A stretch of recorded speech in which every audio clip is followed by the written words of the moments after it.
Okay, I think we are live. I start every live stream by saying, oh, I think we're live. Let me know if you guys can hear my voice, see the screen. Red JorDan as the Dravidians. Liereyy as the Sicilians in green. But as always, we will wait a few minutes. Let people join. And then we can get this party started. Your mom, thank you for the kind words. Rebecca, you can hear. Fantastic.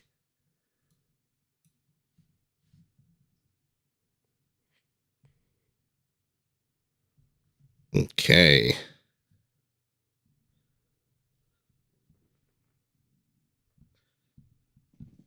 I think I'll turn down the... You hear me? Okay, perfect. Let me know if it's too loud, too quiet.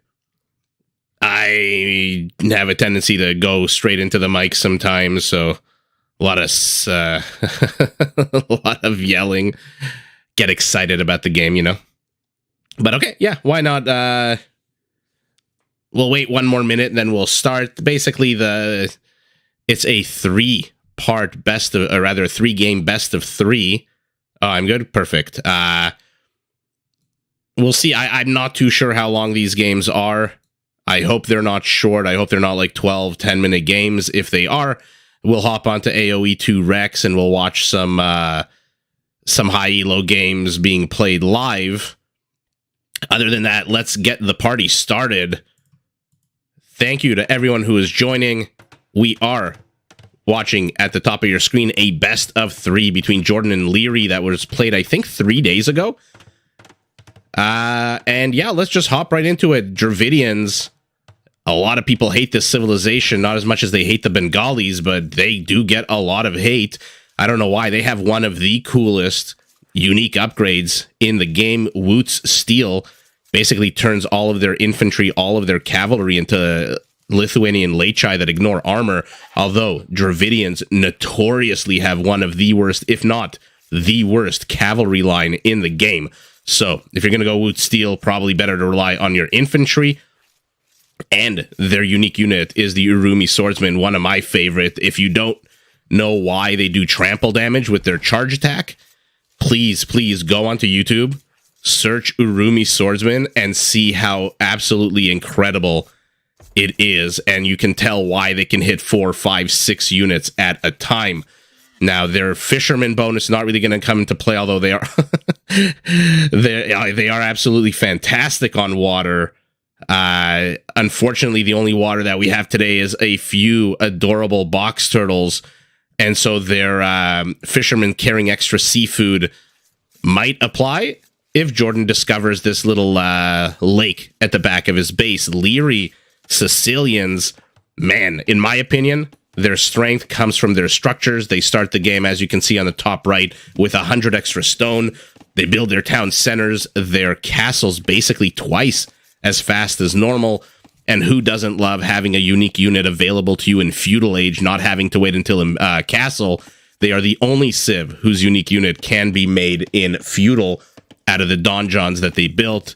Donjons, of course, being the little mini castles, and also have one of the coolest unique upgrades or unique researches in the game that I like. I love the First Crusade. Anytime you can get up to 35 units for free, although I shouldn't really say for free, for the cost of the upgrade, not a bad trade-off at all. So we'll see how Liereyy wants to play. I recently spoke to someone who was not very happy being...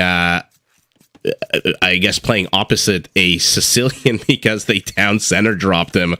And, you delete your town center and then you go run across the map, build another town center right next to your opponents. Basically, the Persian douche has, also come into the hands of the Sicilians. And he was just very unhappy on Reddit asking, what can I do? How do I defend against this? And, as usual, the Reddit people piled on. In any event, in my opinion, the best farms in the game go to the Sicilians. Any upgrade they get on their farms automatically doubles the amount of food from that upgrade. So an extra 75 food becomes 150. An extra, what is it, 175 becomes 350, so fully upgraded Imperial Age Sicilian farms, 925 food, which is pretty damn bonkers, which allows you to allocate your villagers away from wood when you no longer need to build as many structures as you need, when you don't have to reseed your farms as frequently as you need. In any event, let's take a look at the bases. Let's see where they've spawned Liereyy. Completely open. West open. North open.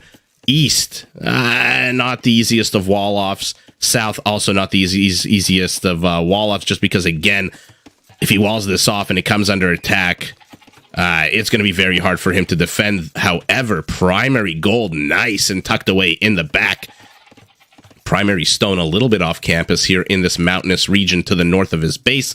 JorDan, basically in a very similar position here, although he does have a few more forests around his base, I suspect, or I think. Front forward part of his base, not terrible wall up, but north, east, northwest, completely open. He's going to have to be careful. So both of these bases basically completely open and exposed not only to the elements, not only to the harmful fauna of the map, but also to the opposing players. Let's see. JorDan first up to feudal on the back of 19 villagers. Because he went up on the back of one less villager, he is about 20 some odd seconds ahead of his opponent, who is also now going up to feudal. And yeah, this is not a tournament game. This isn't just a basic ladder game that was played by these two incredibly impressive players. I'm not putting their Elos up, but we'll see when I load the next game. I think they're basically both at about 2,600 Elo. This was a standard ranked map, ranked ladder game. And so essentially, no real prize pool, no real nothing, but the players are just being themselves. And sometimes these are, the tournament games are incredibly fun. And the games generally last, between 40 minutes to an hour or so. But sometimes I find on ranked ladder games that the players they try a lot of different strategies. I've been casting more and more games lately because he's been playing more of Mr. Yo, who I believe is now the king of the meme builds. He played a Bengalis. He doubled down on Rathas. He played Mayans, even though he was playing against the Goths. He doubled down on the Bloomed Archer. I think sometimes in ranked ladder games, is this open? They just, they experiment. They try new strategies, which sometimes leads to very fun games, a lot of micro. And as the players are, again, 2,600 or so Elo, I believe, for both of these players are approaching that or slightly over it. But should mix into a very fun game. For now, Liereyy moving forward, 3 militias, Scout getting literally nothing done. This is open. Would do well to place some kind of barrier here, but our red player deciding, you know what, I've walled off enough. If he wants to attack me, let him come into a town center that will just fire arrows and rain hell down upon him. 4 hungry hunters. Let's see if they get... Oh, no, you can't send one at a time. Okay, perfect. Gets the ostrich. Okay. Both players continuing to really just build up their settlements, both in feudal. JorDan, though, does not have any army supply. Where the hell is his one archer? It's circling here. Liereyy, 5 times the army supply. Hello to everyone who's joining. Feel free to say hello. This is a 3-game... I don't even want to call it really a series, but it's just 3 games that these players played against each other on ranked ladder. Not a tournament of any kind, just a fun 3 games. I'm hoping, like I said in the beginning, I don't know if these games are going to last 5 minutes. I don't know if they're going to last an hour and 50 minutes. If they go short and we're all still here and all still interested, we can hop onto AOE2 Rex and see some games live, if there are any. But aside from that, let's just enjoy the game. Both players, 25, 26 villagers. JorDan opting to wall off his base, but again, what the hell is he going to do if this part of the map comes under attack? The closest villager here has to go circle around all these trees, go back down, and we'll see if this is even, holdable. It's a nice sentiment, a nice attempt to try to get control over the map. His forward-facing gold a little bit exposed. I would have maybe started the wall off here, no? What do you guys think? This is incredibly exposed and right adjacent to high ground, so if Liereyy can put any units there, although not that Liereyy is looking to put on any kind of aggression, he is in the middle of the map, 4 skirmishers against 2 skirmishers and 3 archers. Let's see, in the Battle of Micro, JorDan takes the high ground, 1 archer moving left to right, trying to deke and dodge all of these projectiles. And now the dance continues. JorDan losing another archer, and now we have... Oh, did I say 4 skirmishers? I meant 3 skirmishers and an archer. Interesting that JorDan is choosing to target down the skirmishers and not the single archer here. Ostriches wisely decide to go north. They do not want to be a part of anything that happens here. They do not want to get a spear to the neck. Although we'll see if Liereyy decides to lame them. For now, is retreating. Okay. So the party's disengaged. Let's take a look at the resources, see if anyone's really banking anything to go up to Castle. Not really, although Liereyy will accumulate the necessary gold very soon. He's got 1 of the 2 necessary structures. Let's see what that is. The archery range that is pumping out a huge amount of range units. Okay.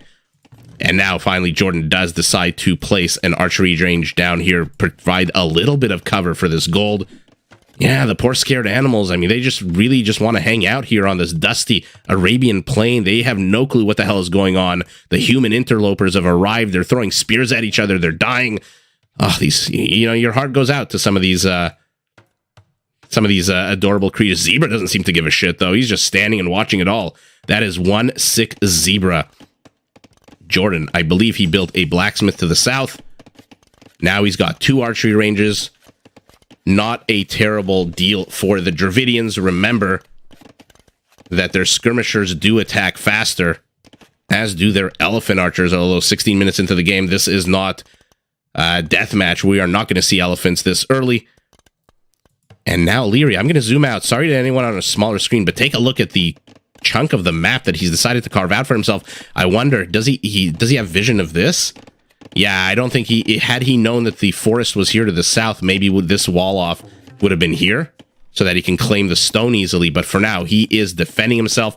We'll see if that's because he wants to be aggressive or if he just wants to get up to Castle without having to deal with too much of a headache from his opponent, who now has more army supply, although down 1 villager. Both players sitting at 49 supply. In comes a spearman. Ballsy spearman here. Where are you going? Okay, does manage to dodge that town center fire. Will explore his opponent's base. Sees the woodline. Sees the farms. What else are you going to see, Spearman? Exploring the back of the base. Is Green planning on responding to this? Yes. 1 archer slowly moving into position. Is he going to cut him off with anything else? He is not. So the archer has vision, and the archer is going to start chasing this guy down. Would do well maybe to pull some villagers to attack. But the majority of the focus here for Liereyy at the front of his base. What is the HP looking at? Okay, so Lierey's 2 skirmishers ahead. A massive 50 HP ahead, which is a pretty big deal. Although, does give up the high ground to his opponent. The spearman still hasn't taken a single arrow. Not to the leg, not to the chest, not to the arm, nothing. He is in perfect health. He is just scouting happy to ping pong between the back of the base, the left and the right side, while both players are happy to just continue microing here. And the situation basically the same as it was about a minute ago, except Red has 1 fewer skirmishers. Is he planning on replenishing? No, he is going up to Castle Age. Literally both players 3 in-game seconds apart from each other, although JorDan now supply blocked at 60. Does need to get a house down. This house, yeah, he's got to demolish the palisade.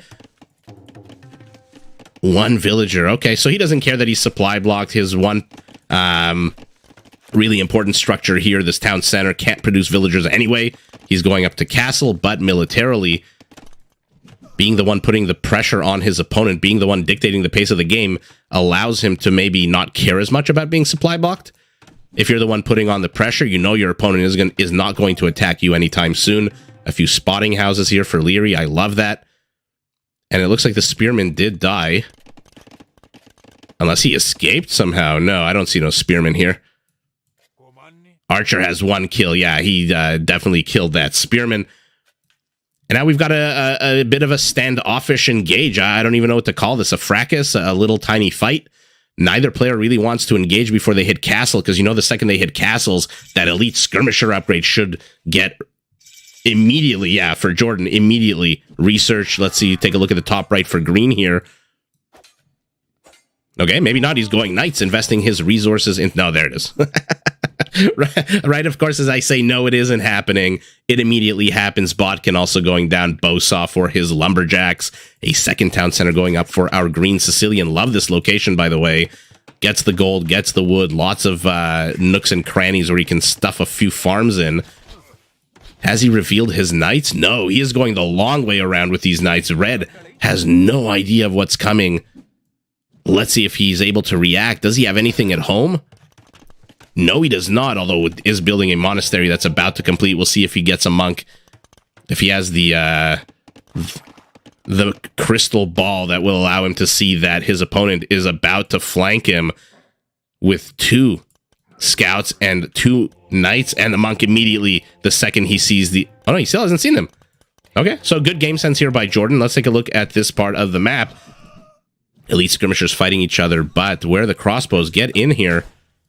Help your brothers out. Upgrades in favor of red. +2/+1. Green stuck on +2. Feeling confident enough to get wheelbarrow in the middle of this fight happening here. In the middle of microing his knights over here. Oh, the knight gets surrounded. The villagers basically say, absolutely, get the hell out of our base. And let's see. This is like one of those Mike's shorts where it's like 1 knight versus 10 villagers. Any upgrades on this guy? No, just a +1 defensive. And he ends up dying, but at the same time, the knights are pushing back these red ranged units. Second town center going up for our red Dravidian. Also not a bad location. Access to the gold.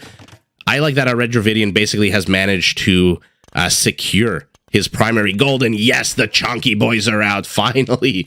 I said at the 16-minute mark of the game in Feudal, we are not going to see elephant archers at that time, desperately, secretly hoping that we would see them later, but for now, only 2 in the production tab. Ballistics, wheelbarrow as well, town watch going down, so red is going to steam further. His villagers are going to move faster. I mean, what an absolute cool unit. I fell in love with these guys in Age of Empires 1. Back in 1997. I don't know if anyone who's watching this was even alive back then. I certainly was, and my parents did not like me playing a lot of video games, and YouTube was not exactly a thing in 1997. Twitch was not a thing. Facebook was not a thing. It was just a bunch of us playing video games and then chatting with each other on, what is it, ICQ or MIRC. In any event, enough going down memory lane. To anyone here who was born in the 80s, I welcome you. Anyone born after the 80s, I welcome you too, but you did not have to struggle with technology. Your internet did not stop when somebody called your house. Oh God, I feel old as I talk about this. Now, red coming home. He wants to mass his units. Another elephant archer in the production tab. He's got 10 more army supply, but here comes green with a good amount of HP on his knights here. Let's take a look at their upgrades, see what we're working with in terms of army. Still no attack upgrade. Another defensive upgrade, the Barding armor one going down. Oh, what a beautiful shot by Lierey's Mangonel here. And manages to tickle away at these elephants' HP. I mean, look at them. There's a reason they're called chonky. 230 HP is basically double what this knight has. Although they are archer units, they are not the strongest in the game, but my God, can they take, what, like 5,000 punches to the face? Yeah, absolutely. Boomer reminiscence. Oh, God. Lierey's attack round so far has been fantastic. Although the monk will be able to get the relic up top. Crossbows will zone out some of these knights. I don't know why Lierey's not engaging into this. He's been running around taking crossbow bolts to the face. Finally does decide to engage. Needs to get this monk at the top left, though, before it gets a convert. Does get a convert. Unfortunately, 1 knight defects to the Dravidian Expeditionary Force.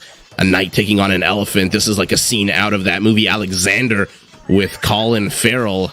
I think the last scene in the movie, right? When he's riding Bucephalus in the Indian campaign, and then he runs, and it was such a beautiful visual of both of the elephant and his horse on their hind legs, and then the next thing you see, he's, spoiler alert, on his deathbed. But remember, weak as shit are these elephant archers, but they are incredibly powerful. Sorry, not incredibly powerful, incredibly tanky. And so green is running into a wall of just massive amounts of HP, although red is out of army. What you see is what you get here. 2 elephant archers very, very slowly picking away at these knights. Now the knights again get surrounded. Oh god, these Dravidian villagers are just doing the best they can. Okay, brilliant move to go to the town center. Knights at this stage of the game take a lot of damage from town centers. Oh god, JorDan tries to Viper wall his opponent in, but you are not the Viper. He did not succeed. Does lose a knight, does Liereyy, and he's still knocking on the front door here, but 4 elephant archers against 6 knights. Oh god. 2 of those knights are very badly damaged, though. More green moving out across the map. Not too sure where those skirmishers are going. 2 knights hanging out at the top here, ready to pounce, no doubt, the second he sees weather. This is all of JorDan's army. Reinforcements coming across the map. Liereyy establishing himself a nice center position here. Oh, getting forging. Finally, an attack upgrade for these knights. And our red Dravidian needs to bring out some kind of meat shield here, no? I mean, you can't have your elephant archers engage into these knights over and over and over again. Build some, even spearmen will do, just some bodies to block. Oh god, Liereyy massing, literally double the army supply in just knights alone. 2 relics to 1 for our red Dravidian, who now has to worry. Does he see these knights? He does not. And more continue to stream around the back, right outside of JorDan's vision. So this is incredibly unfortunate for JorDan. He's in the dark. Knights to the south, knights to the west, knights to the north, knights to the east. Oh my god, never eat shredded wheats. These knights are just gonna let's zoom out. Again, really sorry to anyone watching this on a phone, but we need to zoom out. When the attack comes, it's going to be swift and multi-pronged. But the wall off to the south holding strong. Villagers running to town centers, well placed throughout the south and the center. Now the elephant archers reinforced, but more knights and those skirmishers making their way into the base.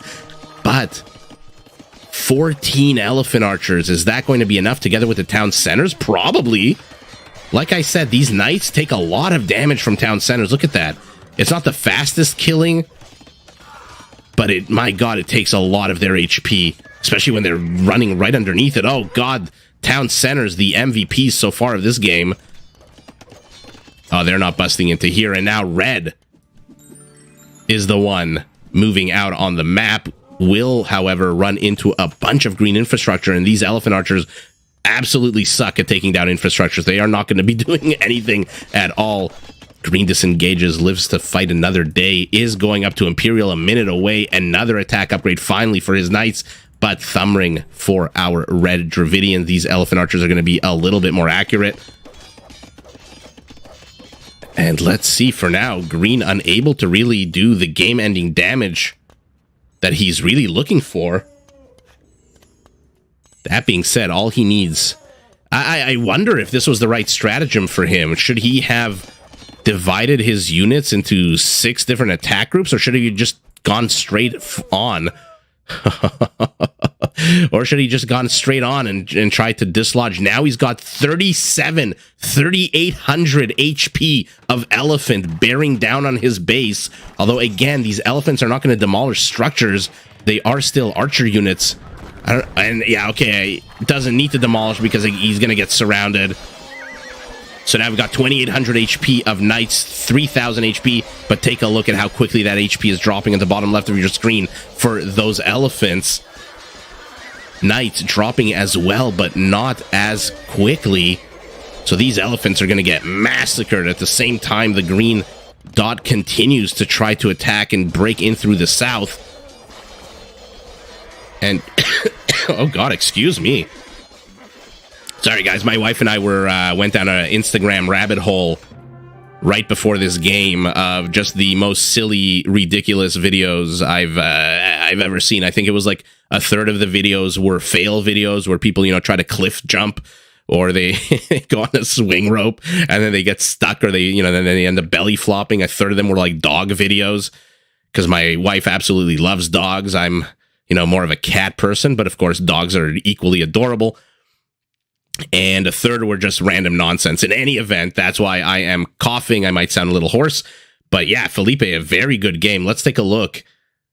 That engage really was absolutely terrible for JorDan. I mean, he had a lot of HP, but he entered a kill zone, and Liereyy, sacrificing his own structures, just completely surrounded JorDan. Let's take a look and see what he was working with. Okay, he didn't need those 3 stables because he's got 6 more. My goodness, how many archery ranges for our Red Dravidian? Only 3. Resource is still decent, but I think JorDan really needed a meat shield here between his units and these knights. These are now +2/+2, 120 HP, completely surrounding their opponent. And again, these are still archer units, so they attack on a shitey 6 base. 35 elephant archers, 57 knights. Look at this APM for Liereyy, 211. This guy's playing StarCraft. 164 is not bad at all for JorDan. Let's see if relics played a role in anything. No, they did not. Resource-wise, Liereyy significantly ahead of JorDan. Not surprising, since he was the one basically confining his opponent and putting a pressure on his opponent throughout the entire game, except for maybe the early stages when that one adorable spearman tried to, do something but died to the archer. So, how do I do this? There we go. Liereyy takes game number 1, and now let's move on to game number 2. Ooh, Portuguese Gurjaras. Okay. So let's take a look. JorDan here playing as the red Portuguese. We'll see if we get to see some of them gunpowder units out of them. We'll see if any Feitorias. Like I said, guys, I don't know how long these games last. I hide that part of it. So that one was about 40 minutes, just under 40 minutes. So I'm hoping the rest of the games are as exciting. I hope they're not, 5, 10, 12-minute games. If they are, we will hop onto AOE2Rex.com and watch some live high elo play. For now, though, JorDan, the red Portuguese, remember they did get the, not the latest patch, because that first of all, how hilarious was it that they released the patch and then had to retract it. Then they said their villagers are working on it, will be released next week. Next week it did not come. They tweeted out a link to a public update, a PUP. I forget what the other P stands for. And I tried to click the links. It went to a Steam forum, or a forum on Steam that was not activated. And so the link did not work. I don't know if any of you guys saw it, but they apparently released the notes from that patch that they retracted. But the patch right before that, the penultimate one, remember, upgraded the Portuguese. So take a look at the top left of your screen. 69 wood, 70 wood, 71 wood. Basically, they get a third of the value of the berries that they forage. It's that Xbox player base. Yeah, I'm seeing on Reddit and Facebook a lot of glitches on Xbox. I'm also seeing a weird glitch on, I think, just PC computers, where the whole, instead of green, it turns into like black and red, and it looks like you're literally playing Diablo, and it's all fire and brimstones. But I personally have not experienced that. In any event, Portuguese, let's hope we get to see some nice gunpowder units. Let's hope we get to see some organ guns. The meta seems to be rush, rush, rush up to castle, get that castle up, and then get out a huge amount of organ guns. Gurjaras, on the other hand, your mom, you favor these guys? Yeah, they are they are tough to beat. I mean, the chakrams basically destroy any infantry. Shrivamsha rides circles around any ranged units. And, oh god, they can upgrade their entire military to cost less food, which is super cool. They start the game with 2 berry bushes, and one of the coolest features, they can garrison their Piggly Wigglies, their Oinksters inside the mill. There was a team game I saw recently. I didn't end up casting it because it didn't end well, but there was a team game when all 4 players, or rather all 3 players, sent the 4th all of their livestock, and he just kept building mills and mills and mills, and just putting in so many livestock into that mill. It was just ridiculous. For now, though, let's take a look at their bases while they continue to explore the map. Teal has now just discovered the tip of Red's base. Red seems like he's seen the tip of Teal's. Red. Okay, decent wall off here to the south. Decent wall off to the east. West completely open. North completely open. Primary gold. I love this. Nice and safe. Not too far off campus. Can retreat to the town center if he wants to. Primary stone also incredibly secure in the back. Liereyy. Primary gold. I don't know whether to call this forward facing. Let's call it middle facing because his opponent's to the left, but this is exposed. Would do well to take control of this high ground to make sure that his opponent doesn't. Primary stone incredibly exposed. So, where's the wall off to the north? Easy. Yeah, easier. I suspect instead of a wall off, we're going to see a bit of a funnel where he continues building structures this way and funnels his opponent into his town center. Very easy wall off here, but the east completely open. So I would give the advantage here to JorDan in terms of the situational presence on the map where he spawned. But Liereyy up 1-0. Not for no reason. Both players at 18 villagers, both players going up to feudal, literally 4 in-game seconds apart, which is what, 2.5 real-life seconds? Continuing to explore the extremities of their opponent's base. This camel has done quite the donut around, and now there's an Australia-shaped black hole in his vision. Let's see if he decides to move in and fill that gap. JorDan, on the other hand, has seen basically everything, sees the barracks going up, and let's see how these players decide to move forward. Barracks going up as well. This camel, just hanging out, not really in jeopardy. None of the villagers being pulled off the line to attack him. Both players should reach feudal by the time I finish this sentence or the next one. Let's take a look at what they decide to do. Who will be the aggressor? Who will try to dictate the pace of the game?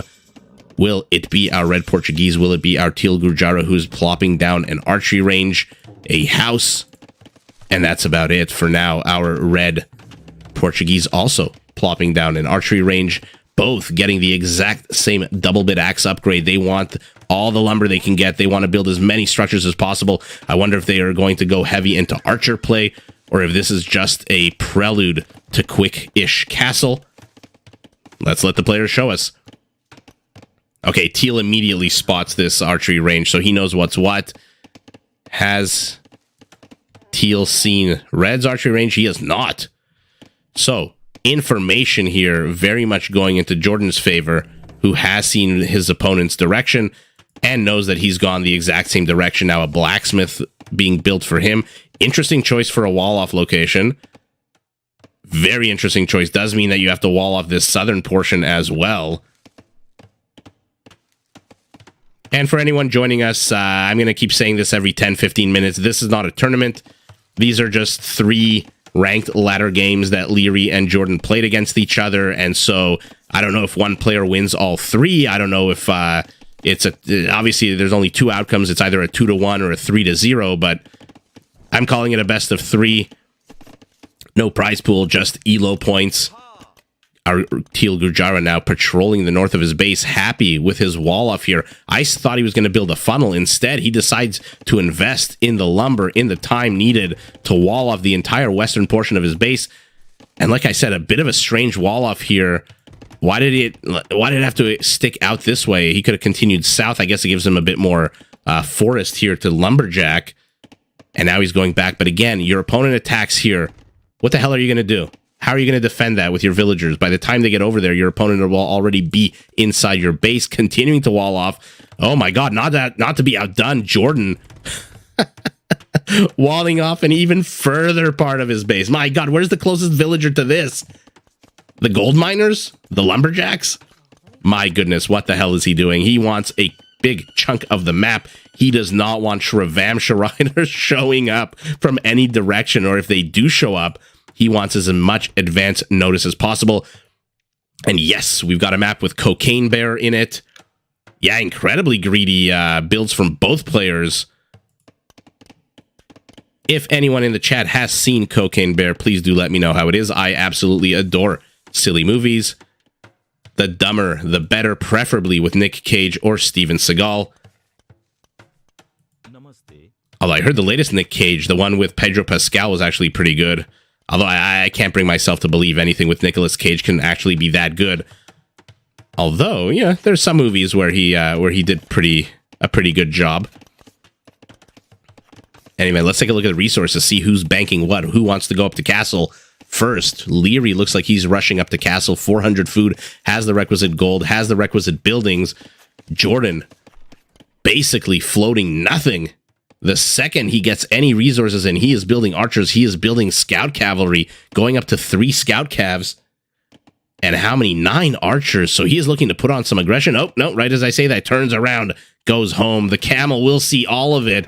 Brilliant scout here by Liereyy, although does lose his entire military, soon to be, not his entire early game military. 6 skirmishers, 1 archer are available to defend the homeland. Unfortunately for him, they are on the eastern borders of the homeland, and the attack is coming in from the northwest. Good news for Liereyy is this is a feudal age army, meaning it is weak as shit. They are not going to get into this house anytime soon, even with this entire military, even with the reinforcing archer here at the top. They are not going to break into this before the opponent either secondary walls it or sends 10 villagers to repair it or something. More and more of units streaming across the map, and now he's going to get zoned away with these skirmishers. And let's see how much JorDan wants to commit. I mean, this house only has 2 HP. He must be able to click on it and see that. So he desperately wants to get this house. Oh, no. What?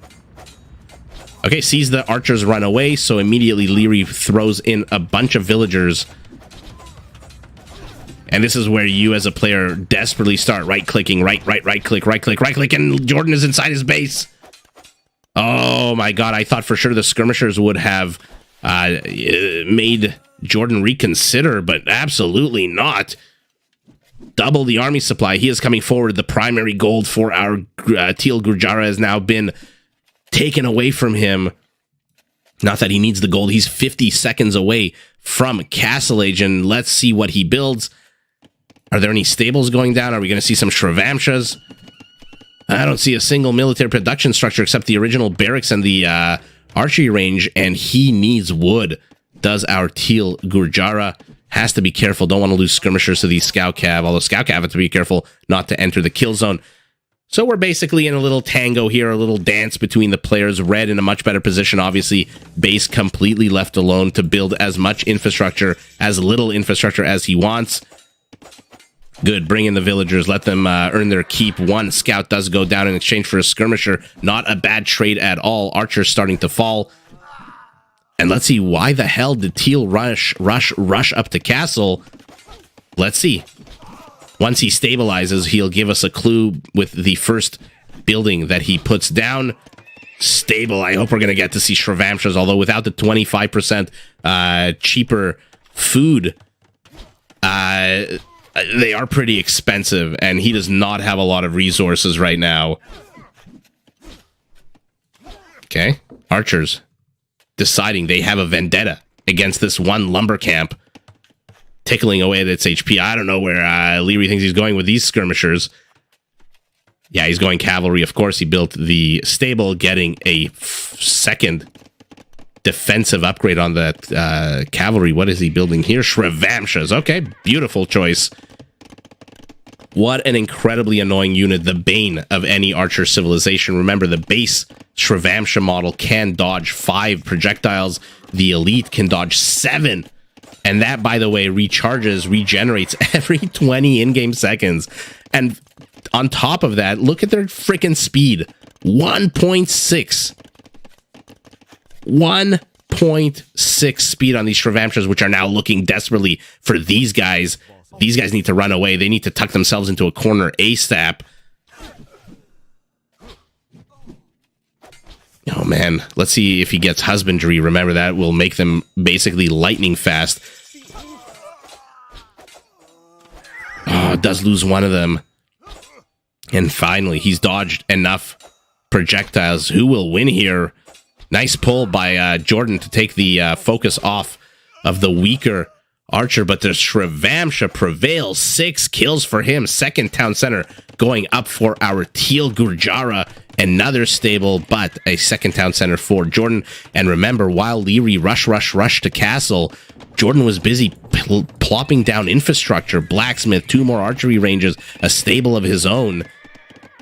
Portuguese, not a lightweight civilization. They can pack a real frickin' punch, although for now, the only punch that he's going to pack is with better lumberjacks. Moving forward, saying, you know what, you're building Shrevamshas, and there it is, there's husbandry. Oh, it's so disgusting how fast they move with husbandry. Where are they, by the way? They are streaming north. No, you cannot engage into crossbows with only 4 of these guys. Did he cancel husbandry? I guess he saw the army that was barreling down on him. I think he canceled husbandry and decided against it, but now we've got Gurjaras. One of them badly injured, 6 kills on him. These are the 6 feudal age archers. Where are they going? Okay, so they're just looking to scout, most likely. +2 range, +2 attack on these crossbows, and will catch them out. However, a knight does come in to defend his fellow compatriots, gets pulled out of position. Beautiful play here by Liereyy. Oh, you love to see that kind of level of micro with only 4 units. The attention, the absolute attention, draws the knight out of position. 2 more Shrevamshas show up. My God, is that a tongue twister? From the south, and a brilliant attempt here by Liereyy. Unfortunately, the knight did pivot just in time. And now these crossbows are in serious trouble. Remember, 5 arrows dodged, so with 8 Shrevamshas, that's 40 crossbow bolts that get dodged, but that ability does get used. Oh, they're focusing on the knight here on the right. Not too sure that really is the best play. Okay, and now they move in, but reinforcements coming in. Our Portuguese player saying, screw gunpowder. I'm just going to try to end this in castle. I'm going to build so many crossbows that you can try to build Shrevamshas all the livelong day. They are, again, not a cheap unit. Before you can upgrade your economy, 70 food for each one of these guys. But Liereyy with 24 villagers on food. Only 20 gold for them, so not terrible on the gold count, but food-wise, my God, 70 food. That is incredibly prohibitive. Let's see what the crossbows can do. In the meantime, more and more Shrevamshas streaming across the map. Does immediately lose one to the spearman crossbow combo. But they should be able to clean this all up. Does manage to Viper Wall himself in, although it's not a Viper Wall if you wall yourself in, I guess. Oh God, repair the palisade. Oh, just barely. Take a look at that HP bouncing up and down. Will the Shrevamshas get it? Will the villager run out of energy? Hammering it. One spearman comes and tries to make a difference. Now the Shrevamshas have to disengage. The town center just going to garrison those villagers way too well. Let's see what he can do here with crossbows. Mangonel showing up. Crossbows immediately retreat. Okay, so JorDan right now looking, I think, more to... I guess manage affairs, if I had to say, choose my words carefully, at home. That's why he's running so far away with these guys from the Mangonel. He does not want to have to micro them at all. Because he's busy here. I guess he's busy with his economy. 67 villagers to 56. He's up 1 town center over his opponent. Another stable going down. Bloodlines coming out. So he is looking, he doesn't have a single mounted unit. And Cocaine Bear enters the chat. Who will he fight for? Looks like he's fighting for the Portuguese today.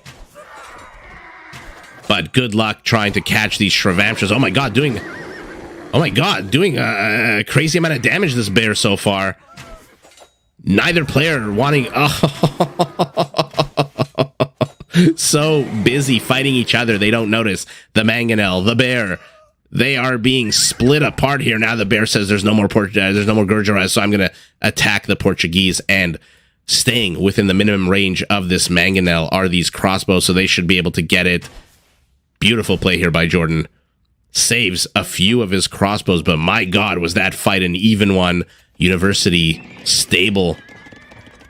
Let's see what the situation looks like now that we got a whole bunch of dead units.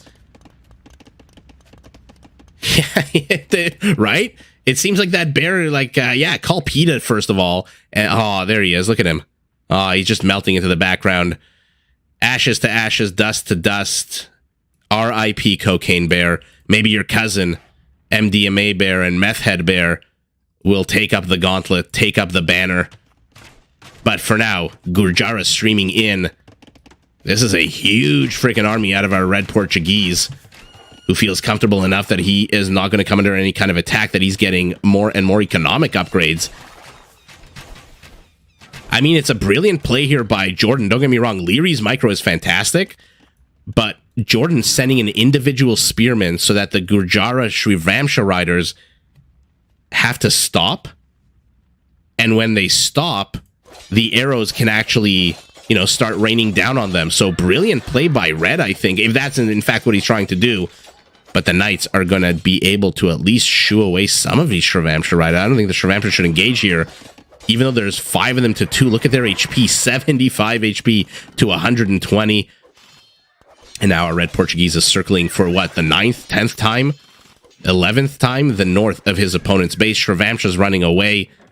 In the midst of all this, I guess he restarted the husbandry upgrade because, my God, take a look.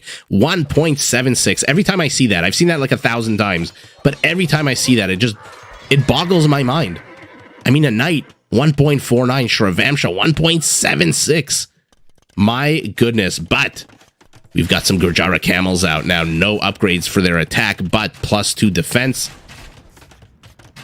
But their Pierce armor starting at a base of 0 is absolutely horseshit. These crossbows are just going to shred through these camels. He's got to get his numbers up. JorDan, basically what? 3-4 times the size of his opponent's military. 22 more villagers.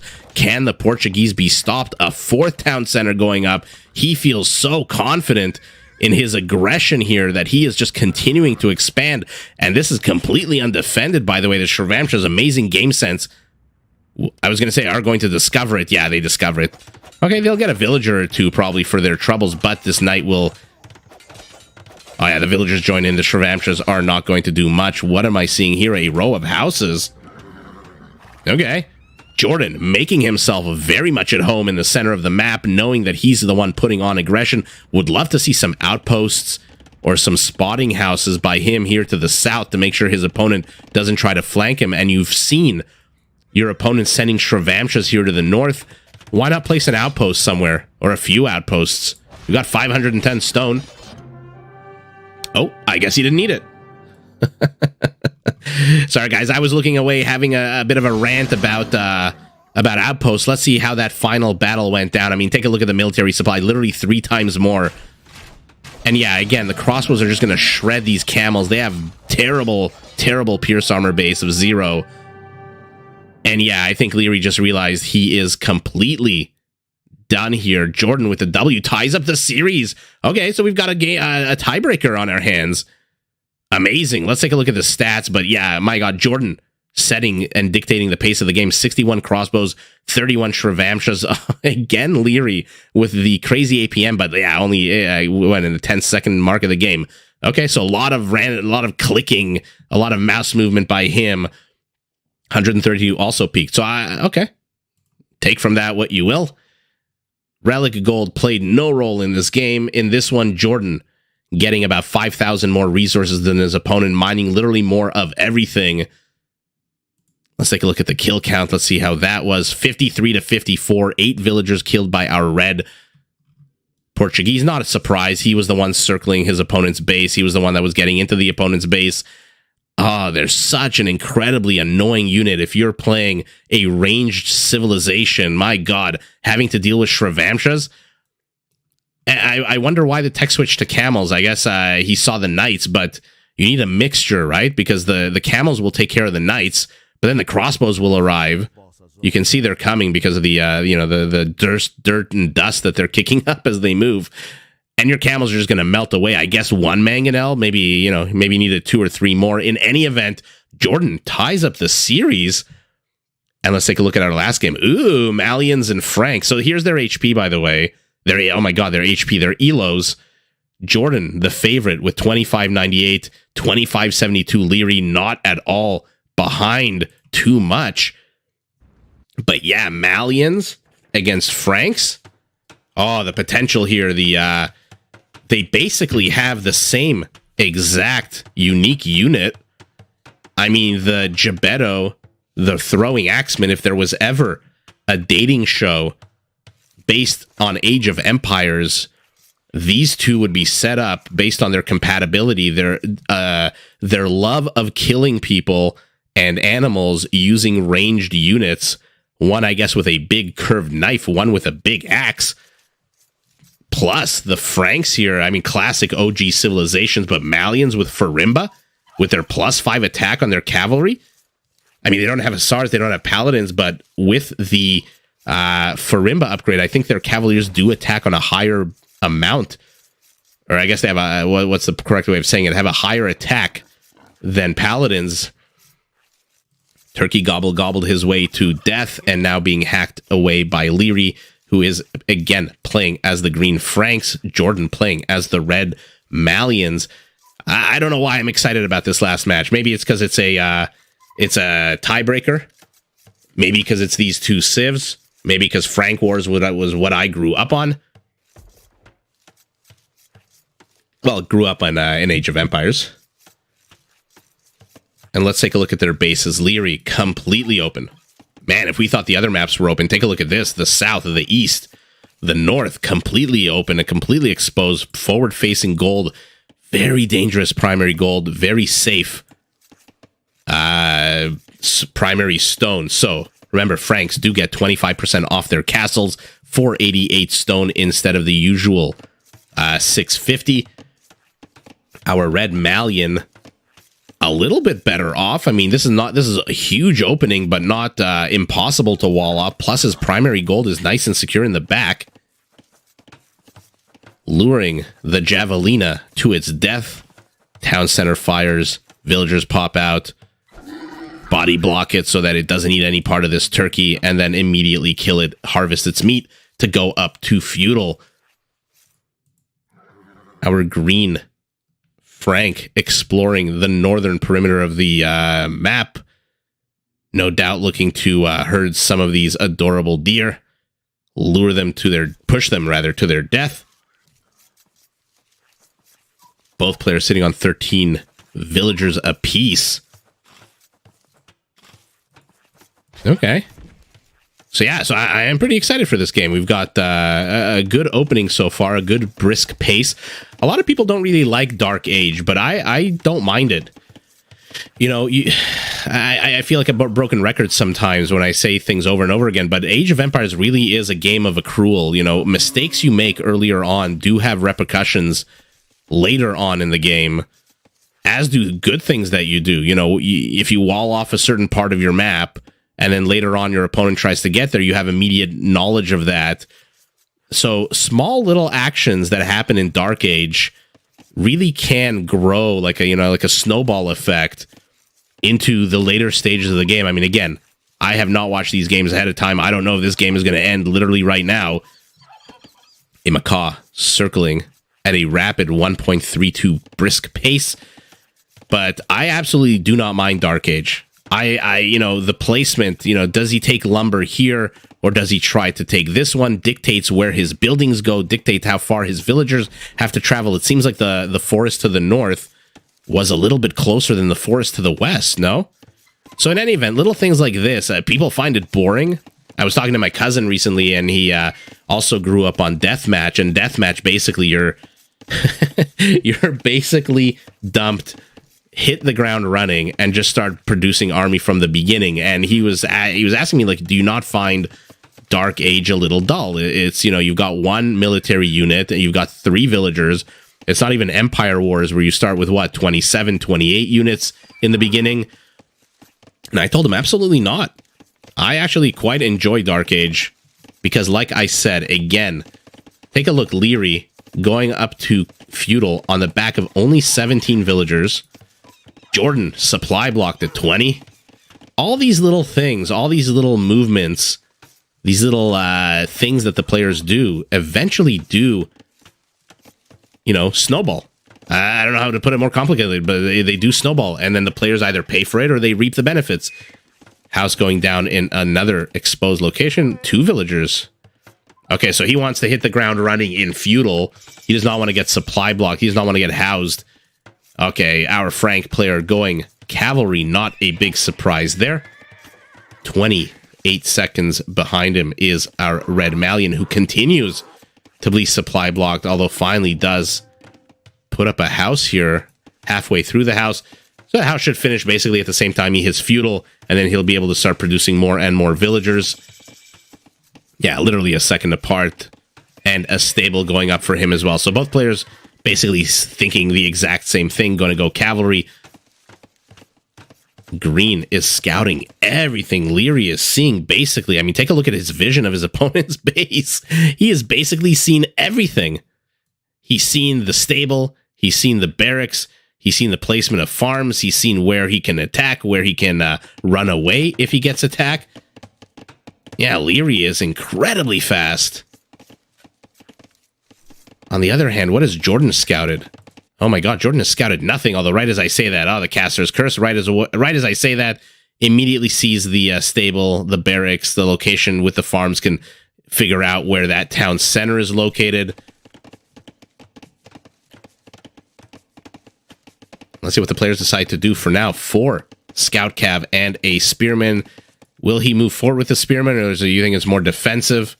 Where is it? Yeah, it's probably more defensive. He did remember, after all, see this stable of his opponents.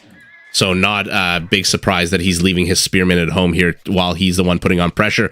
A wall-off for JorDan on the eastern portion of his base. He does not want any of the units from the stable that he saw flanking him. So one player going for the static defense, one player going for a unit-based defense. And this is what I was talking about. We're still really only 12 minutes into the game, and already the strategies, despite the fact that their armies are basically identical, 4 scouts, 2 spearmen for red, 1 spearman for green, both players are taking radically different approaches to defending their bases. Wall-offs going up for red in areas that he absolutely will have a difficult time defending, and green, well, it kind of looks like he's starting to think about a wall-off, instead choosing to go with spearmen. So little things. It's what basically makes the game so enjoyable. You know, like a game of chess, you might have the same openings here and there, but beyond a few opening moves, the game basically opens up into an infinite amount of different moves and strategies. What an amazing timing here with the palisade, but oh no, doesn't notice. I think he thought he was safe there, but the villager went back to mining and the palisade wall fell. That being said, Liereyy with his own defensive force does shoo away. JorDan apparently doesn't want to take an engage. He backs away with his scout cav going up to 7. Liereyy investing in a much more diverse army of spearmen, of archers, and of scout cavalry. Showboating a little bit here with the patrol command. Villager count identical, military supply red. 50% more military, although again, this is a feudal age army, so numbers are numbers, but packing a punch, none of these units pack a punch. I got into a debate with somebody who was watching my videos very early on, and when I said exactly that, you know, feudal age units are not exactly game ending unless you mass a huge quantity, or unless you get lucky to massacre a bunch of villagers. Like if red managed to somehow get 6 archers into here and was just picking away at these villagers, it obviously could be game ending. But these units attack on a 5. These guys attack on much less than a 5, a 3. Archer also basically weak as shit. Feudal age armies, in my opinion, more designed to for positional play. They're designed to distract your opponent, tax their micro, get them to build something that they necessarily may not have wanted to build to counter your army, but not game ending. So it's always such a fun balance to see for these players, because they do want to accumulate the resources to go up to castle, but they also want to not die to any kind of aggression here from their opponents. Red streaming a lot of Malian scout cavalry. How many is this? Sorry, guys, I'm trying to click. My clicking skills are terrible. pulls his opponent out of position with 2 spearmen so that he can ransack the eastern part of the army here. Goes straight for the archers. Would do well to get rid of these spearmen. Oh no, is this game going to end at the 17-minute mark? I sincerely hope not. 1 scout cavalry does get viper gated, but archers and a skirmisher trying to attack him, not able to kill him. And red, I mean, taking the better fight at the end of the day here. 8 kills to 5. And now he's getting even more vision of his opponent's base. You know, it's one thing when you watch a video, when you watch any caster, if you watch me or you watch Memb or T90 or anyone else who does an amazing job, you know, we see everything, right? We've got all visible, basically. But if you're Liereyy right now, take a look. This is your map vision. And look at these units that just come out of the shadows and then retreat back into the shadows. Liereyy has no clue. Sorry, well, yeah, sorry, he does have a clue because he's chasing them, but he has no clue. Something can come out of here. Something can come out of here. Where that macaw is flying, something can come out of here. He has no clue. So something you forget, I think, when you watch games as opposed to playing them is just how nerve-wracking it can be, and also, by the way, exhilarating and fun when you have no clue what is coming out of the fog of war and where it's going to come from. Like, look at this. The scout is gone. It disappeared. Is he going to go left? Is he going to go right? Is he going to go north? He has no clue what the hell's about to happen. So it just makes their gameplay even more impressive. Unfortunately for JorDan, he is a minute and a half behind his opponent. Our Frankish player hitting castle first. Immediately Bodkin, immediately crossbow. Of course, he's got a huge body of armor, archers here. Another town center going up for him. Would do well to repair the palisade this time. Does learn from his mistakes, does Liereyy. But all of JorDan's aggression is over. His entire army is here. 3 scouts and 1 that's trapped. I don't know why Liereyy isn't just surrounding this scout cavalry. Oh god, loses 1. That shouldn't have happened. But at this point, with 37 villagers losing 1, we are now, you know, the snowball isn't tiny anymore. The snowball is basically medium-sized, about the size of a basketball. And so losing 1 villager at the 21-minute mark of the game, not terrible. Does manage to push back all of JorDan's aggression. Does Liereyy, who is now moving forward with crossbow spearmen, but JorDan hits castle. What will he do? Will he upgrade these guys? Will he look into changing up his army? For now, I don't know what the hell this is. A scout cavalry on do not attack command. 4 villagers that can easily surround the scout cavalry and kill it. Okay, finally. Oh, look at them with their swashbuckling swords. I love villager kill animations. And now we've got knights out on the field for our Frank. No big surprise. Remember, the Frankish cavalry do get 20% more HP starting right about now. Unfortunately, rather in feudal, sorry, not now.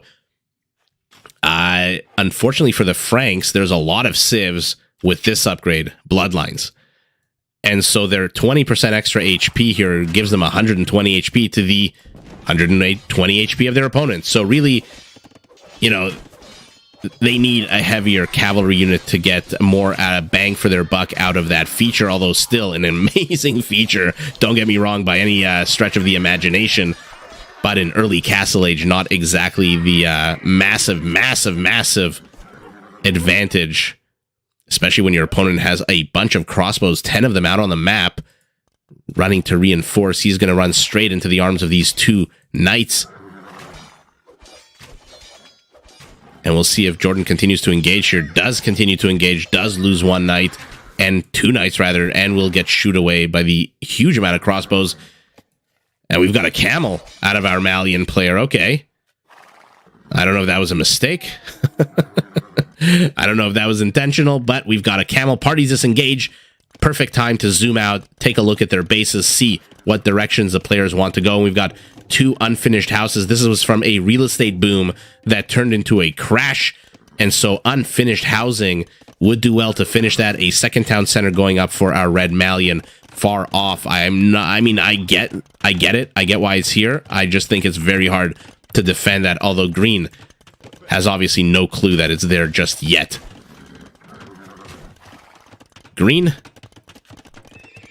one stable, one barracks, one archery range, a second town center in the very much forward position of the map. Not a bad location for that one, close enough to the second town center that they, you know, if it ever comes under a serious attack, can run away to the other original town center. Red demolishing his own structure so they can reinforce, but this is not a fight he should be taking. Oh god, these crossbows just helping out every little way they can, tickling away at Red's HP. They do not do a lot of damage, but they're doing just enough.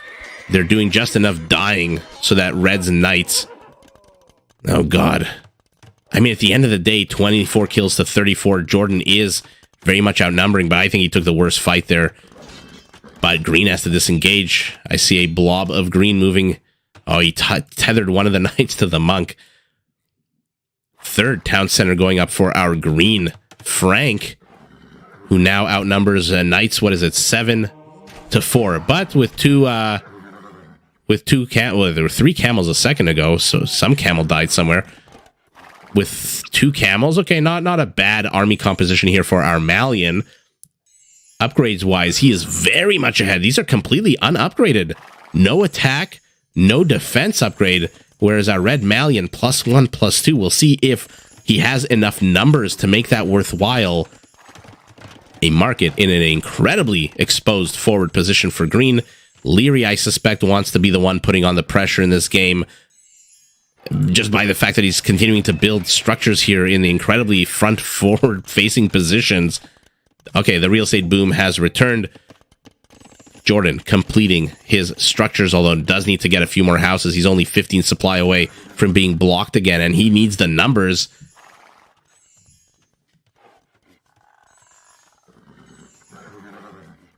And let's take a look at what the players do. He's circling to the north. Okay, he's getting, what is a Sanctity. Okay, so let's take a look at the monk HP. Should jump to 45 from the usual 30. But red has monks of his own. Let's see who takes this. I mean, numbers-wise, I think, what is this? 10 knights to 6 and 3. Oh, this is so close. Red has the counter with 3 camels, and his knights have better upgrades, and he's getting Sanctity now as well. 1 monk from green does fall, but it does cost red his mangonel. And now the scout is moving forward. I see why he kept him around. They are the natural hunter-predator of the monks. All 3 of Lierey's monks are gone, although he will snipe one of JorDan's monks. And now JorDan pushing his opponent back with an aggressively placed town center. How many villagers is he sending to build this? Okay, a good amount. What is this, 5? And now Liereyy retreating. Liereyy on the back foot, only 10 supply to 13. But take a look at that 13. 4 of these units are basically on death's bed, or death's door, whatever the expression is. 1 monk needs to come out ASAP, needs to start healing these units yesterday. Lierey's units nice and secure underneath the town center, being healed up by his monk. A bunch of distraction spotting houses, wave breaker houses, let's call them. Oh, he needs to heal these units up real bad. Mangonel moving forward, only 1. A second monk being produced. This is what I told you. He's supply blocked again, is JorDan. What is this, the 3rd or 4th time that he's supply blocked in this game? He's housed. Finally decides to plop down a good amount of houses. Plus, with his town center completing, should give him enough population room to at least expand a little bit. Our green Frank moving towards pikemen with the upgrade with 4 spearmen in production. And now the players are building up their armies. Okay, I mean, you love to see it. 2 knights completely bypass a villager. They do not care. They are looking for something. What are they looking for? Let's look at their vision. If they see what they want. No, they see a monk and decide to run away. Let's see if they run into the villager now. Okay, it does discover the outpost. It's amazing to me how some of these high elo players have such incredible game sense that even where they run away to is where a player has put down a structure. The knights didn't run here. They ran this way, because I think he did see the villager from earlier on, and he, I guess, wanted to see what the hell that villager was up to. Does lose a knight. Remember, the camels move, I think, faster, right? 1.6 to 1.35, so the knights cannot escape the wrath of the camel. But husbandry for our green Frank, who I guess realized his knights weren't moving as fast as they possibly could, and we're taking way too many scimitar hits from the camel. This is a shit ton of monks, though. 5 monks. Only 2 for red. Has he healed any? He has not healed any part of this army. 1, 2, 3, 4 units here are basically defunct. A random scorpion. Why are you here? 2 converts attempted by green. Parties disengage. 1 scorpion bolt attacking a patch of dirt. For some unknown, bizarre reason. And now the players are just circling around each other. I'm sure JorDan loves this. He needs time to get up his army supply. He needs time to heal up his army. Green's army should be in pristine condition with the exception of 1 knight who's only down, and now he's being healed up as well. I bet these players wish they were playing Teutons with their monks that can heal from twice the distance. Okay, does bait green with his exposed mangonels, immediately pulls them back. Oh, pikemen take a bunch of rocks to the face, but they are coming in from multiple angles here. I think red has the high ground in some of these, some parts of this battle. Liereyy would do well to maybe move these monks forward and heal up some of his units while they continue to fight, because he is able to push his opponent back. 32 army supply to 12 in a massive, massive way. But now there's a town center here with 14 villagers. These knights are going to take a bunch of damage, a few converts going down as well. And now an incredibly last-minute defensive castle with a massive 500 HP is being attempted here. Maybe ungarrison your villagers and rush them over here to help you complete the castle. Green monks coming in from the right. Where the hell do you think you're going? They will pay the price. I don't think they'll get a convert on any. Yeah, they don't get a single convert. Red continuing to pump out monks and knights. Green continuing to pump out pikemen and knights. Excuse me. Sorry, guys. As I was saying before this best of 3, my wife and I spent a long time on Instagram laughing our asses off at some of the funniest videos I've ever seen of fails and puppies and kittens and babies and everything else that's hilarious and cute. Castle going up. Liereyy has to disengage.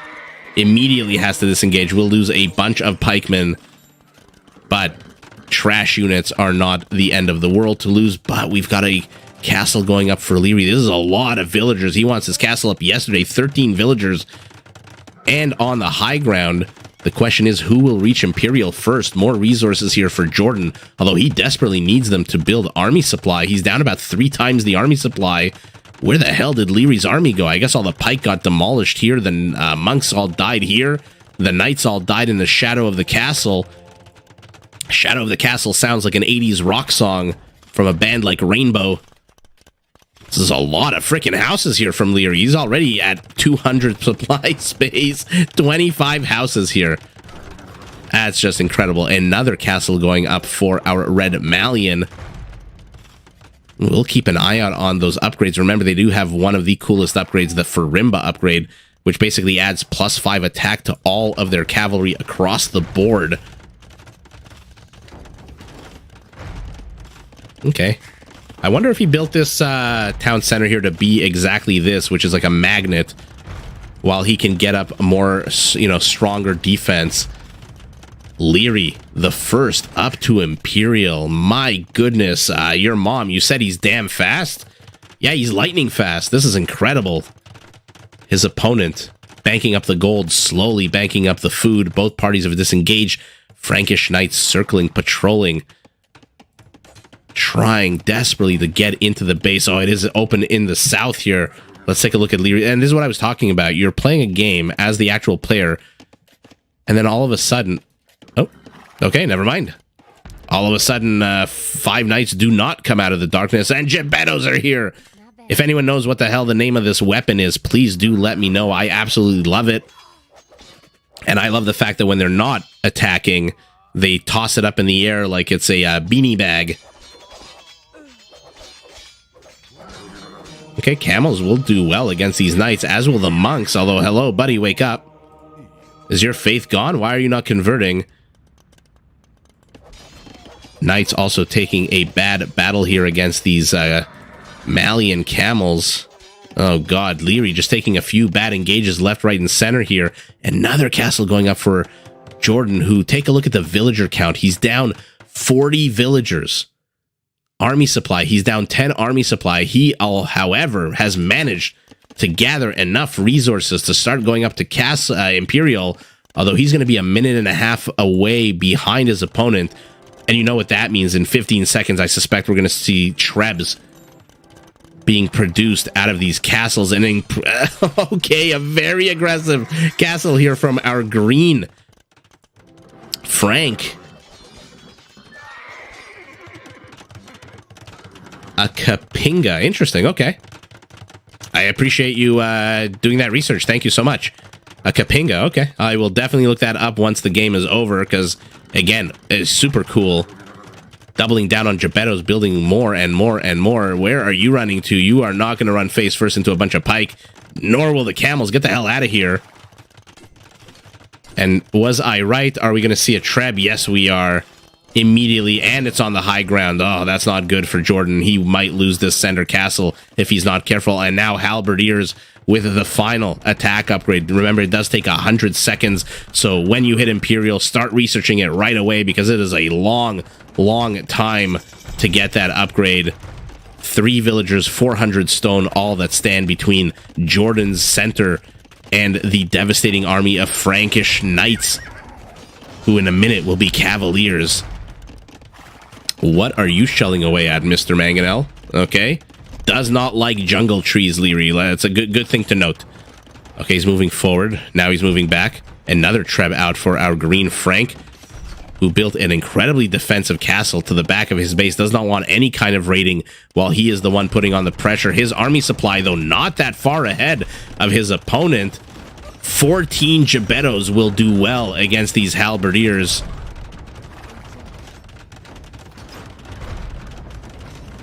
Attack on them right now. Oh, look at that. This is what I love about them. Look at them just tossing them up and down. Just having the time of their life. Doesn't matter that there's a siege happening immediately to the left of them. Okay, red opting to go for bombard cannons instead of trebuchets. 4 Trebs knocking down his front door. Liereyy is supply capped. Jordan nowhere close. 60 supply away. Although, did our Frank invest too much in villager count? 150 villagers as the Franks? I mean, okay.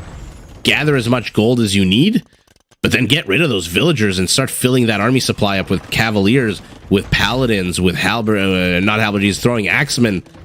Would love to see some throwing axemen take on some Gebettos here. I think the Gebettos outrange them even with the bearded axe upgrade. And now our Red Mallion's in trouble. He is going to lose this castle. Nothing left here to defend it. This mining camp. Oh, God. Liereyy. What an impressive display here of paranoia out of him. Absolutely does not want to get raided to the side, especially this juicy, fertile farmland. Jordan now starting to fall significantly behind on army supply. It has to take an incredible engage, otherwise it is very much GG. He is banking a lot of food. Let's see what he decides to do with it. Okay, Gebetto's picking off a halberdier here or there, and managing to get a cavalier. The problem for Jordan is he needs to engage into this army, which in 30 seconds is going to be paladins. Oh, you love to see it. I feel like Homer when he sees that gummy Mona Lisa, and he like tilts back his head and goes, "Oh, gummy Mona Lisa." That's how I feel when I see Frankish paladins. Oh, Frankish paladins. Take a look at them. Take a look at their HP, their attack. Take a look at everything that jumps up to 192 when they get upgraded. But where the hell are you going, Mr. Monk? These camels have to run away. He needs gold. He needs to upgrade these to heavies. Yesterday, oh, this is an engage he has to take. Unfortunately, Gebettos, hello. What the hell are you doing? Why are you running around? Ah, the Gebettos should have been attacking the halberdiers from any angle they could. Does pull Liereyy into the castle fire. Okay, good move here by Jordan. Army supply now, not that terrible here. There's a lot of army for red, not a lot of army for green, although take a look at the HP. 16 paladins, 2,400 HP of Malian killing horsepower. Camels dying, knights dying, everything dying all around us. Liereyy takes the series at 2 versus 1. I want to see that again. Okay, so what do we have here? from Liereyy, we've got, what, 16 paladins, 4 halbs. A few halbs on the right here, not really nothing to write home about. But in the production tab, 7 paladins. There's only 16. Where the hell are the other 12? 4 trebs hanging out in the back, just taking a bit of a break. And he's got, I guess, okay, so he's got a bunch of paladins just randomly strewn across the map. But here, oh no, now it says 25. Okay, I guess there's a clump here. Opposing this, we've got a castle. We've got Gebettos on the run, 18 of them. And we've got 12 incredibly badly damaged camels. My God, 870... Excuse me, 870 HP out of 1440 is absolutely terrible. Upgrade-wise, +2/+2 against a +4/+3. Better unit going to the Frank. Better upgrades going to the Frank. Castle going to our red Malian. So let's see what the hell happens here. Paladins chasing the Gebettos. Gebettos happy to run circles. If only there were murder holes, some of these Paladins would be taking damage from the castle. Gebettos pop out through the south. I like this. Sacrifice some of your villagers while your Gebettos attack the knights. Now, not the greatest use against the knights. Probably better for the halbs. Let the camels deal with the paladins. But now, what did the situation look like at the end here? I'm not going to include those armies. 17 paladins, 10 halberdiers, 17 Gebettos, 4 camels. I mean, red could have maybe withstood a little bit longer, but these guys were just so indecisive. Why were they up on this hill 2 minutes ago, running around doing nothing? Absolutely nice try by JorDan. Yeah, Franks. Every time a patch comes out, Reddit just explodes. The Franks didn't get nerfed today. The Franks didn't get nerfed today. But yeah, they are an incredibly powerful civilization. I'm going to zoom out. Look at this. This is like box art. This is like what would come on the back of the Age of Empires 2 CD in 1998 or 1999. 10 stables, 1 OG, archery range, 8 barracks, upgrades full, except for the defensive upgrades for the range units, which he absolutely did not need. 4 trebs starting to make their way into JorDan's base. And what does JorDan have? Resource-wise, he's not doing terribly. 2,100 food, 800 gold. That's not terrible. Keep your Gebettos alive. Keep some of the camels alive. Put up a meat shield, but a meat shield to be produced from what? 4 stables and a barracks. Yeah. So he just absolutely does not have the production, the military-industrial complex that he needs to continue pumping out units. 94 paladins to 49 knights. Oh my God. Liereyy playing a crazy bonkers game. 304 8 a minute ago. JorDan also peaking literally, 40 seconds ago at 210. That is incredibly impressive by both players. Wow, kudos to both of them. Economy relics did not really play that major of a role. But my God, look at our Frankish. Basically, what is this? 11,000 more resources, more wood, more food, more gold, less stone. But remember, Frankish castles do cost 25% less, so you don't need as much stone as your opponent. Wisely place them here in the front. And then, my God, one to the back, one to the back. Liereyy is just basically set up here. I mean, you've got your original, the old city with these palisades and with this town center. And then you've got the new modern city here, just exploded. JorDan just getting supply capped, housed, rather, way too frequently. Left these 2 houses incomplete when he desperately needed them. And just could not keep up with Liereyy's production, Liereyy's aggression, Liereyy's expansion. He is basically everywhere. Knocked down to 128 villagers. I don't know if they were killed by JorDan. No, JorDan only killed 7, so they must have been just deleted, I guess. Right? If they were killed by JorDan, this would be, 20? 27 instead of 7?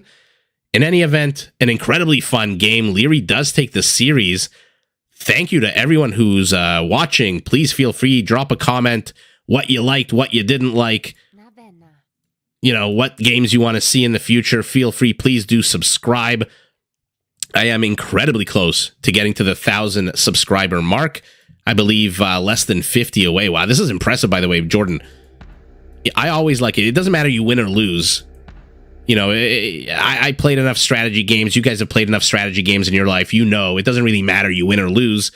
I mean, obviously winning is nicer, who's kidding who, but it's these kinds of things in the middle of being attacked, in the middle of having all this aggression against him, has the wherewithal to send out villagers to look for resources, to put spotting outposts on the right side of his map, even though he was getting swarmed, even though he was getting killed.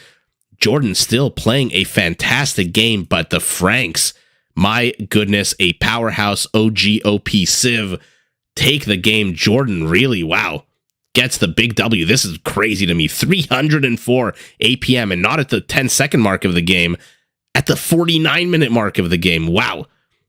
I'm fanboying out a little bit here on Liereyy. Liereyy, rather, not JorDan. JorDan, though, still no slouch, 210.